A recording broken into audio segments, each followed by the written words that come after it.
નમસ્તે. અંજાર કચ્છથી હું વર્ષા ભટ્ટ વૃંદા. માતૃ દિવસ નિમિત્તે મારી મા વિશે એક નાની એવી કવિતા, જેનું શીર્ષક છે મા. એ મીઠી સી દાટ ફટકાર, એ પ્યારથી ગળે લગાડવું. એ મીઠી સી દાટ ફટકાર, એ પ્યારથી ગળે લગાડવું. એ નાજુક હાથનો સ્પર્શ, જેણે આપ્યો મને જન્મ પોતાના લોહીથી સિંચીને.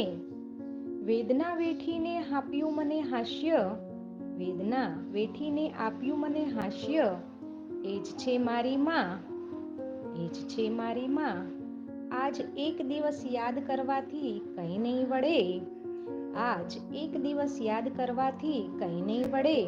અરે મા, તું તો મારા રોમ રોમમાં વસેલી છે. માની વાતો ત્યારે જ સમજો જ્યારે તમે ખુદ મા બનો. માની વાતો ત્યારે જ સમજો જ્યારે તમે ખુદ મા બનો. માતૃત્વનું ઝરણું અવિરત વહેતું રહે. દિલની કોમળ લાગણીઓ સમજે જે અને મહેસૂસ કરે, એ છે મારી મા, એ છે મારી મા.